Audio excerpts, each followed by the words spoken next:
However, now I think pretty remarkably, it's the first time anybody has stood in front of Bernie Sanders to slow down his momentum in any of these debates. He always gets to say what he wants to say. He gets to shout where he wants to shout. He gets to point his fingers wherever he wants to point his fingers. And nobody stops him. And last night was the exception to that rule. What impact do you think it'll have? I think it will have some impact. The question is how much. What was very effective by Joe Biden, and I agree with others that have stated here that Joe Biden had his best debate, and I've been to all but one of the debates. But I think when he connected the fact that Bernie Sanders had voted 5 times, and he emphasized it, against the Brady bill, and connected that to the white supremacist killing here in Charleston at Mother AME, and saying, I'm not saying he's responsible for the killing, but that the killer couldn't have gotten the guns had the Brady bill passed, that is going to have an impact here. And it also has an impact on the fact that part of what Bernie Sanders' brand has been is his authenticity and his consistency. And for the first time, we heard Bernie having to say he had to change on guns, which is not his brand. So I thought that Biden had a very good night. I thought Sanders was not knocked down, but he certainly was shaken. And I think Bloomberg did better, but when you start below zero, that's not difficult. All you have to do is still be on your feet at the end of the debate. But clearly, I think Joe Biden was the one that had the most to lose in the debate and in South Carolina. And to hit the gun and connect it to the killer at Mother AME was a big winner. And to hit the fact that we are looking at a man that wanted to primary Barack Obama, I think, is effective in South Carolina. As one that has been on that presidential stage debate, I know when someone feels certain ways, and I was a little surprised Sanders was not more prepared to answer these things, because you should have known they were coming, because they were telegraphed all week. All of them are at the minister's breakfast that we're doing at National Action Network this morning.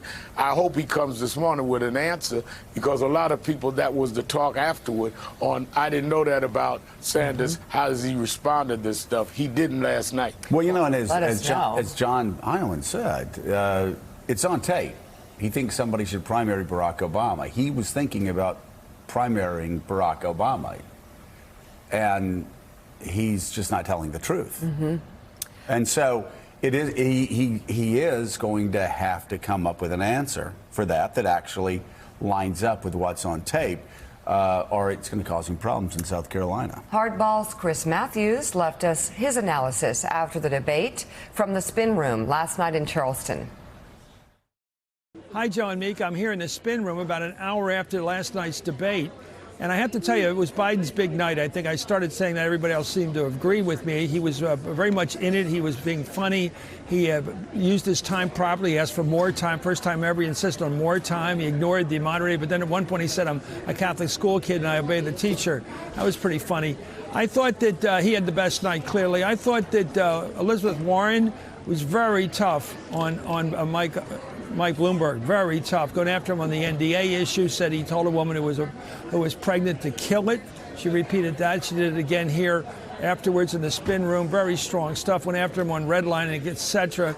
She decided to go in that direction. She took other shots at Bernie Sanders, but also mainly there. I thought Buttigieg was very good. And what the night really caught was something different. For the first time, I guess it's because he's the front runner. We all know that. They went after Bernie Sanders. The audience went after him. There was some booing. I think some of it was around Castro and the words he said positively about the Castro administration, about education, for example. There was a lot of anger in the audience about booing, I thought. So it's almost like the debate has begun, really, in the comprehensive way it should have, about ideology, philosophy, history, what you stood for over the years. It got very serious tonight. So I thought it wasn't a great night for Bernie Sanders. It was a great night, I think, or a very good night for Joe Biden. I think it was a good night for Buttigieg. I think he was very tough on Sanders, of course. That's part of what's going on right now.